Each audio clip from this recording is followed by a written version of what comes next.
Bonjour ou bonsoir à toutes et à tous. Bienvenue dans cette vidéo qui est assez longue et qui va certes ne pas être joyeuse, mais qui pour moi est nécessaire car c'est une situation qui me touche beaucoup. Aujourd'hui, je vais vous parler de la situation des étudiants français liée à la crise du Covid-19 et à tout ce qui s'ensuit. Donc excusez-moi d'avance si la vidéo n'est pas joyeuse, mais voilà. Je porte mon soutien à tous les étudiants français, qu'ils soient encore au collège ou au lycée, ou qu'ils soient actuellement à la fac en études supérieures, tout comme moi. Gros soutien également aux restaurateurs, aux propriétaires de bars, personnes du monde de la culture, voilà. Tous les milieux qui sont touchés par la crise actuellement, sachez que je vous apporte tout mon soutien. Alors excusez-moi si je lis mes notes, c'est tout simplement que je n'ai pas eu le temps de préparer énormément cette vidéo dû du coup à la charge de travail par rapport à la fac. Depuis maintenant plusieurs mois, les étudiants français souffrent d'un mal-être grave, se sentant comme une génération sacrifiée. Et cette expression n'est pas choisie au hasard. Récemment, de plus en plus de nouvelles glaçantes concernant les tentatives de suicide chez les étudiants se multiplient en France. Plongés dans le désespoir et ne trouvant plus aucun moyen de garder le moral, certains tentent malheureusement de commettre l'irréparable. Cette situation ne peut plus durer. Tous les signes indiquent qu'il faut y remédier, et vite. Depuis mars 2020, certains étudiants n'ont même plus de quoi vivre et se nourrir convenablement. En cause, le confinement. En effet, un tiers des étudiants ayant un petit travail l'ont perdu et se retrouvent donc avec une perte de revenus évaluée à 250 € en moyenne, ce qui représente une part énorme du budget d'un étudiant en France. Surtout que les étudiants français n'ont pas le droit au RSA, ni au chômage, complet ou partiel. Et les bourses sont clairement trop faibles, ce qui oblige malheureusement certains étudiants à avoir recours aux banques alimentaires pour pouvoir se nourrir convenablement. La situation déjà très préoccupante avant la crise sanitaire s'est aggravée, faisant passer le nombre d'étudiants vivant sous le seuil de pauvreté en France de 1 étudiant sur 5 à 2 étudiants sur 5. Personne n'a oublié la tentative de suicide par immolation d'un étudiant en 2019 devant le bâtiment de son crous, après qu'il se soit vu retirer sa bourse après un 3e redoublement. Cette situation est une situation qui guette aujourd'hui de nombreux étudiants. En plus de la situation financière très préoccupante, l'isolement et la détresse psychologique se sont aussi installés, dû à la fermeture des universités, l'arrêt des activités sportives et la fermeture de tous les lieux culturels ou de réunion, comme les bars et restaurants. Selon une étude du Bureau d'aide psychologique, les universités ont enregistré une hausse importante des consultations depuis mars 2020. Les étudiants se sentent abandonnés, inutiles, ne trouvant plus aucune motivation à continuer, et ne voient plus d'intérêt à travailler puisque, je cite, « tout ce qu'ils aiment n'existe plus ». Les présidents d'université s'attendent à devoir faire face en fin d'année à un décrochage massif des étudiants, qui se retrouvent sans formation et donc sans emploi, et qui auront de grandes difficultés pour s'insérer dans le monde du travail ou dans une reprise des études. Rien qu'en décembre, une chute catastrophique des taux de présence au cours en ligne ainsi qu'au partiel a été enregistrée. Cela provoque ce que certains présidents d'université ont appelé, je cite, la sélection par l'échec. Les mots sont durs, mais la situation, elle, est bien réelle. Malgré tous ces signes alarmants, le gouvernement ne prend pratiquement aucune mesure pour venir en aide aux étudiants. La dernière en date est la distribution de 2 repas par jour à 1 € dans les restaurants universitaires, alors que ceux-ci sont fermés. De plus, il est ridicule d'autoriser la réouverture des lycées, collèges et écoles primaires lorsque l'on considère que les étudiants ne sont visiblement pas capables de suivre un protocole sanitaire strict qui permettrait la réouverture des universités. Selon le ministre de l'Enseignement et de la Recherche Frédérique Vidal, je cite, « Le problème, c'est le brassage. Ce n'est pas le cours dans l'amphithéâtre, mais l'étudiant qui prend un café à la pause, un bonbon qui traîne sur la table ou un sandwich avec les copains à la cafétéria. » Selon le gouvernement, les étudiants ne sont donc pas capables de respecter un protocole sanitaire, si l'on en croit ces paroles, alors qu'à côté, des centaines d'élèves se tassent dans les couloirs et cafétérias des lycées et collèges. Certains lycéens sont déjà découragés de passer le bac en fin d'année, mais qu'en est-il des étudiants qui, en plus de décrocher, n'ont plus la possibilité d'avoir des interactions sociales? Les partiels annulés, reportés à des dates alors que certains étudiants n'ont même pas la possibilité de se rendre à la fac, et même d'autres atteints du Covid se rendant tout de même en amphithéâtre par peur de se voir attribuer un 0, chose qui malheureusement a déjà eu lieu. Et la seule réponse du gouvernement face à cette détresse psychologique, ce désespoir de masse, cette forte dépression chez les jeunes, est l'engagement de 60 psychologues scolaires supplémentaires. Un psychologue pour 30 000 étudiants. Ce qui signifie donc plusieurs semaines d'attente à vivre dans la détresse et l'anxiété, avant de pouvoir peut-être avoir un rendez-vous. Et une fois ces études finies, pour les quelques étudiants qui réussiront à tenir le coup, le chômage sera une nouvelle épreuve à laquelle ils devront faire face. Aujourd'hui, le chômage touche majoritairement les jeunes. Selon Pôle emploi, le chômage chez les personnes de moins de 25 ans a augmenté de 20% depuis février 2020. Trouver un emploi alors que la crise sanitaire et la situation économique actuelle obligent certaines entreprises à licencier des centaines d'employés est juste quelque chose d'irréalisable. Je terminerai avec cette simple phrase. Si rien n'est fait rapidement, ce ne sera plus une génération sacrifiée, mais une génération assassinée. La situation actuellement pour les étudiants est très critique en France. Je le ressens moi-même en étant à la fac au cœur de ma promo. Beaucoup de personnes ont du mal à suivre, que ce soit par les cours en distanciel ou quoi que ce soit d'autre, peu importe ce qui est utilisé. Les cours en distanciel sont très différents des cours en présentiel, ça ne nous permet pas d'avoir de réelle interaction, que ce soit avec le professeur ou avec le reste de votre classe.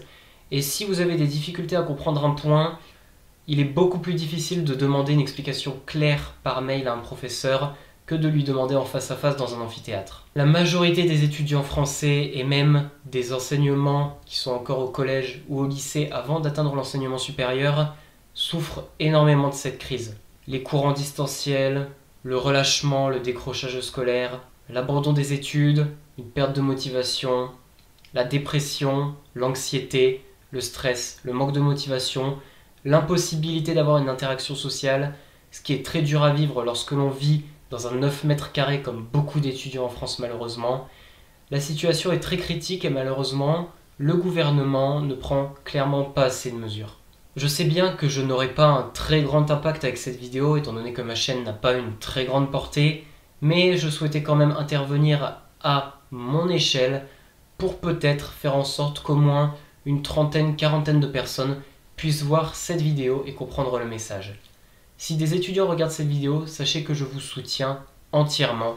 Vous n'êtes pas seul dans cette situation et j'espère que bientôt toute cette situation sera réglée et que l'on pourra reprendre une vie quasiment normale. Depuis tout à l'heure, vous avez des témoignages qui défilent actuellement à l'écran, qu'ils soient anonymes ou non, que j'ai pu récolter grâce à des personnes.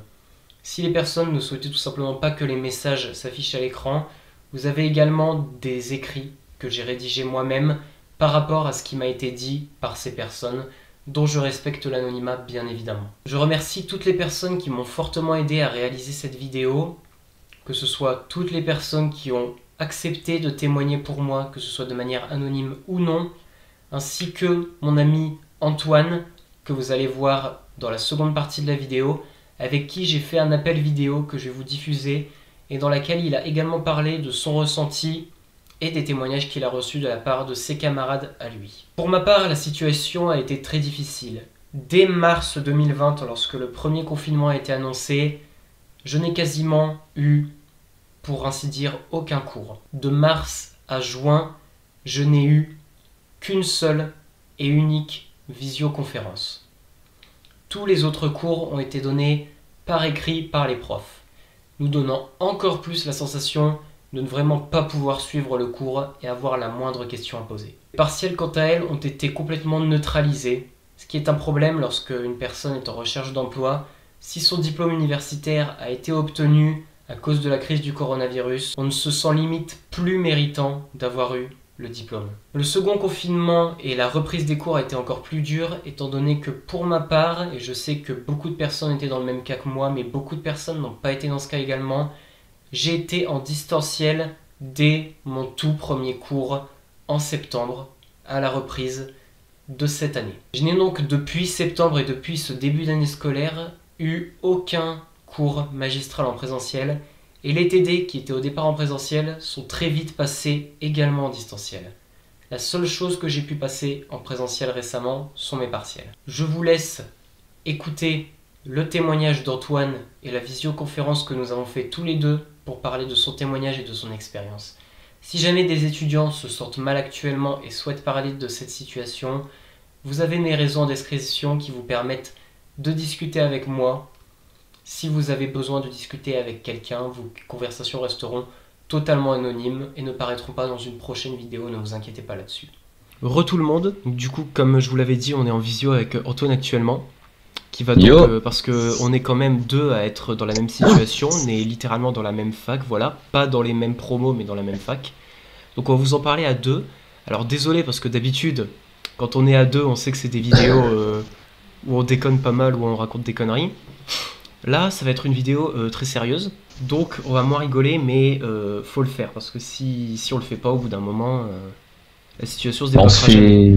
Du coup, je vais vous expliquer un peu comment ça s'est passé. En gros, l'année dernière, en mars, nous étions le vendredi soir, donc fin de semaine.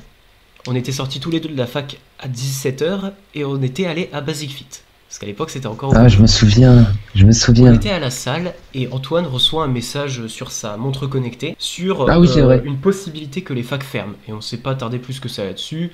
On s'en foutait quoi. Nous, à l'époque, on se disait, ouais, c'est pas grave, ça fermera pas. Bah oui. Donc voilà, une heure se passe, c'était en plein milieu de la séance, et Antoine me ramène chez moi. Parce que je n'avais pas la voiture, mon père travaillait, voilà, ça c'est des détails. Antoine me ramène chez moi, et là, sa montre commence à sonner, de plus en plus. Alors, téléphone au volant, on connaît bien évidemment, Antoine du coup ne regarde pas, mais vu que ça sonne de manière de plus en plus insistante, Antoine se gare sur une place de parking, et là, on voit annonce de fermeture de l'Ulco dès mardi. En gros, il nous faisait revenir le lundi pour nous expliquer un peu tout ce qui allait se passer par rapport au protocole et à la crise. Et le lundi, du coup, voilà. Et le mardi, ça fermait. Et nous, à ce moment-là, on se quitte, on se dit, ouais, bon, au pire, ça a duré 2 semaines, maximum 1 mois, vu que c'est quand même assez sérieux. On était très loin de s'imaginer ce qui allait se passer par la suite. Après ça, on est suivi le week-end où, du coup, on a beaucoup échangé à deux, et moi j'ai beaucoup échangé pour ma part sur la discussion de la L1, parce qu'à l'époque on était encore en première année de licence pour moi. Et arrive le lundi où on n'a littéralement pas fait cours pendant les 3 heures où on avait notre prof principal, notre responsable d'année. Les 3 heures de cours du matin on les a faites, et les 3 heures de cours de l'après-midi, littéralement il n'y a pas eu de cours. Elle a passé les 3 heures à nous expliquer ce qui allait se passer, comment s'organiser, etc., etc. Et est arrivé le jour fatidique du mardi, qui était non seulement le début de nos cours en distanciel, mais aussi l'annonce officielle du confinement pour l'entièreté de la France. Donc pas que les facs, collèges, lycées, bars, salles de sport. Tu n'avais même plus le droit de sortir dans la rue. C'était vraiment là, c'est chez toi. Chez toi. On sait très bien que rien que ça a été douloureux pour certaines personnes, parce que j'en ai parlé dans ma vidéo qui sera en fiche actuellement. C'est une vidéo très sérieuse qui m'avait pris beaucoup de temps à faire à l'écriture parce que je voulais vraiment faire gaffe à ce que je faisais. Antoine l'avait vu aussi, c'est tout simplement une vidéo sur les effets du confinement. Parce que là, on va se concentrer sur ce que les étudiants ressentent, mais il faut savoir que le confinement a été très dur psychologiquement, même si t'es pas étudiant. Il faut savoir que tu n'as plus de relations sociales. Si t'as pas de chance, t'es dans un appart étudiant et tu ne vois même pas tes parents. Moi et Antoine... faut le dire, on a eu énormément de chance d'être encore chez nos parents actuellement et de pas avoir été à Lille ou des trucs comme ça. Donc du coup, là je vais laisser la parole à Antoine, je vais le laisser vous expliquer son ressenti et comment il gère ça depuis le début du premier confinement, c'est-à-dire en mars, jusqu'à aujourd'hui, à l'heure où on tourne, nous sommes le 22 janvier 2021. Ok, donc déjà moi j'avais redoublé ma L1, donc j'avais bien sûr moins de matière que les autres. Du coup, dès qu'on a appris la fermeture des facs, j'avais moi plus qu'un exposé à travailler et c'est tout. Alors, et j'avais que la carto. Il faut le préciser, ça pour les personnes qui ne sont pas à la fac, lorsque tu redoubles une année de fac, tu ne repasses pas les matières que tu as validées. Ah oui, ouais. Donc, par exemple, toi tu n'avais plus que 3 ou 4 matières je crois. Donc j'avais plus qu'un exposé à faire, donc en fait à chaque semestre vous avez un exposé à rendre sur les matières fondamentales. Donc vous avez un exposé à préparer et vous le passez à une date précise. Vu que nous c'était en distanciel et qu'on n'avait jamais eu de visio, on a dû rendre ça par mail. Donc en gros c'était à l'écrit et on a eu une note à la fin du semestre. Et moi, j'ai redoublé et bon ça je peux le dire, mais j'ai reçu les cours 2 jours avant les partiels. Oui, donc c'est quelque chose que tu m'avais dit. Ouais, j'ai reçu les cours 2 jours avant les partiels. Donc j'ai pu quand même les bosser, hein, mais c'était assez chaud, mais j'ai eu des bonnes notes. Bon. Donc du coup, après les vacances sont passées, moi je rentre en présentiel de septembre jusqu'au début des vacances de la Toussaint, et après on est passé en distanciel. Là, t'as pas eu la même chance, puisque toi, malheureusement. dès septembre, tu as été en distanciel. Et Et la promo de Staps de Lulco est passée en distanciel seulement 2 semaines après leur rentrée. Donc ils nous ont ouais, rejoints parce qu'il y avait très eu vite, des... malheureusement. Je crois qu'il y a eu Il y un a eu cas de Covid ou je deux sais plus cas trop dans quoi. la promo. Et donc du coup, Light m'expliquait un petit peu comment se déroulait le distanciel, et moi j'avais prié pour ne pas être en distanciel.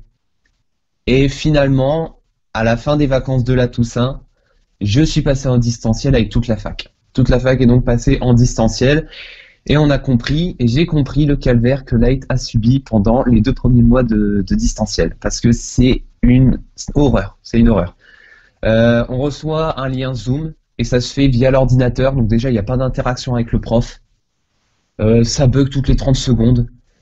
Le prof dit une phrase, ça bug pendant 1 minute, on arrive à un autre chapitre, donc on n'a pas compris la fin du cours. Donc bref, c'était un calvaire. Donc avec d'autres étudiants, on s'est donc dit, au pire, on s'envoie les cours, on prend les infos qui nous manquent et on fonctionne comme ça. Et on a fonctionné comme ça jusqu'au début des partiels. Et puis c'est tout. Et puis maintenant, on est de nouveau en distanciel. Ça, c'est une chose que je suis très contente d'avoir parce que, mine de rien, en L1 cette année en droit, j'ai eu des échos qu'apparemment ça se passait pas très bien. Parce qu'il y a eu Mm. littéralement, bon, ça j'en ai déjà parlé moi dans ma partie, 300 élèves. Et du coup, en Mm. fait, ils s'aident clairement pas. C'est chacun pour sa gueule. Sachant que il y a des facs où c'est chacun pour sa gueule. Par exemple, je pense à la Sorbonne à Paris.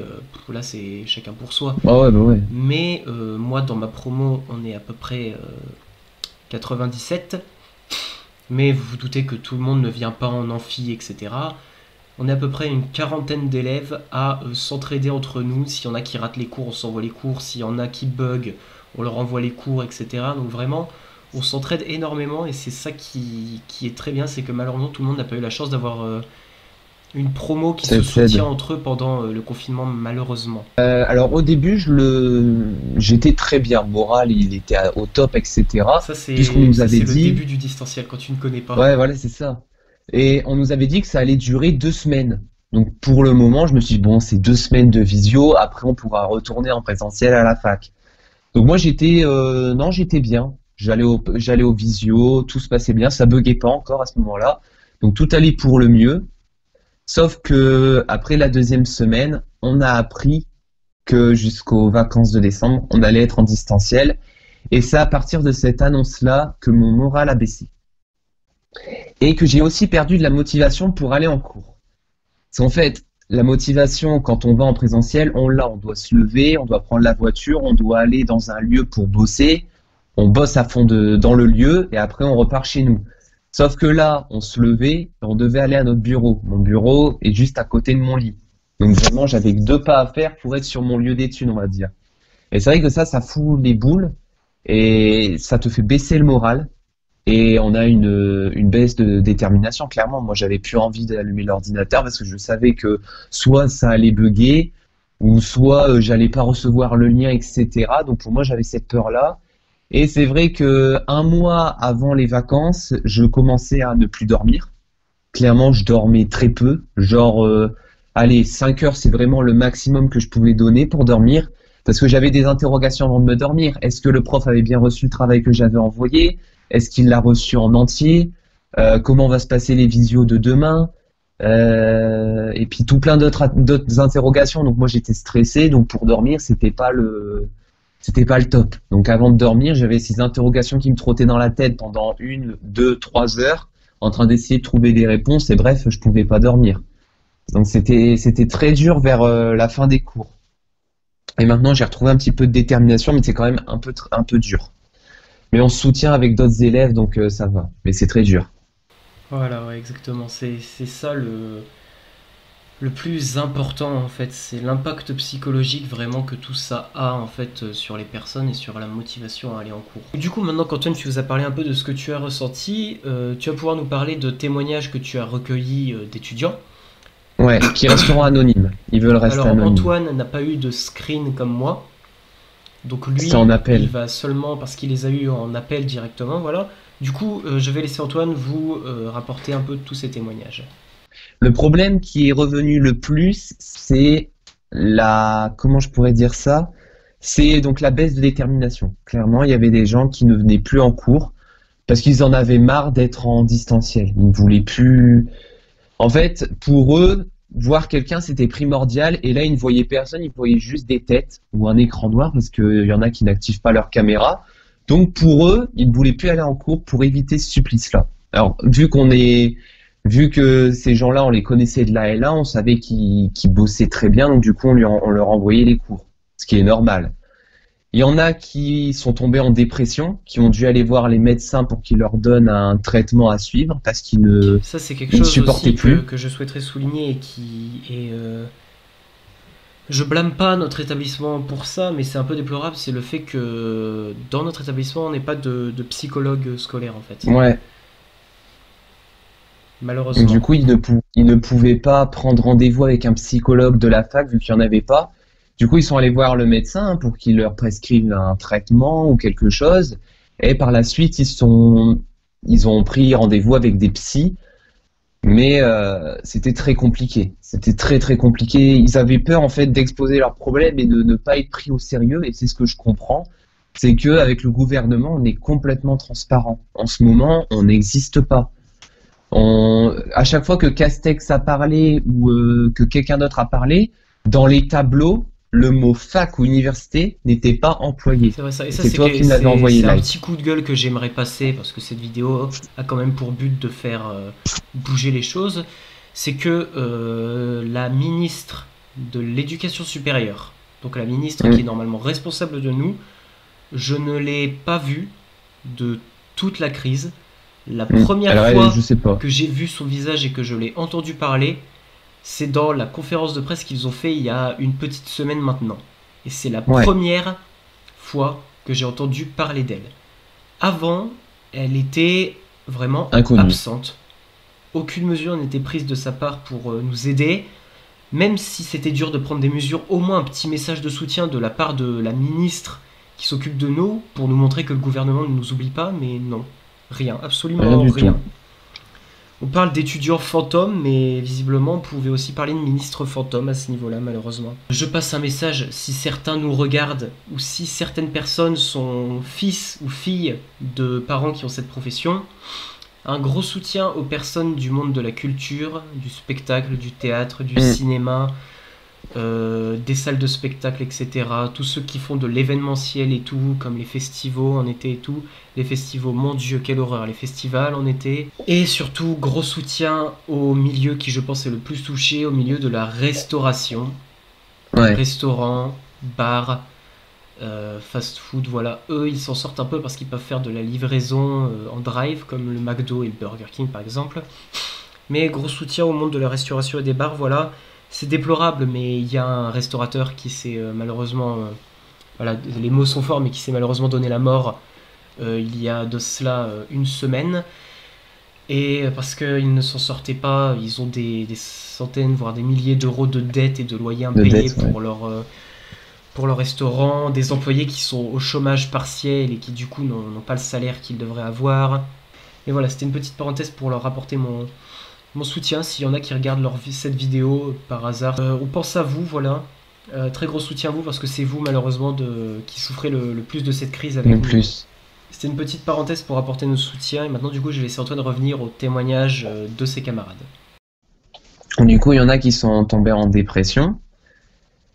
Du coup, qui en ont parlé aux professeurs en leur disant qu'ils assumaient plus les sommes de travail qu'on accumulait parce que il est vrai que en distanciel, on a eu quelques problèmes avec les profs en nous disant que oui, vous êtes en distanciel, donc vous avez plus le temps de travailler que vous étiez que comme si on était en présentiel. En présentiel, on aurait eu moins le temps, mais c'est clairement pas la raison. En distanciel, c'est Oui, plus à dur, savoir c'est que beaucoup plus dur. on a plus de temps, mais paradoxalement on a beaucoup plus de travail en étant en Bah oui. distanciel.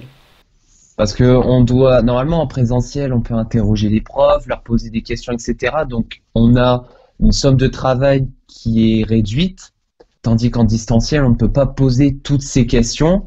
Donc du coup, notre travail de recherche augmente. Par exemple, Donc du coup, petit fun fact, c'est que on a reçu notre première fiche de TD qui fait 63 pages.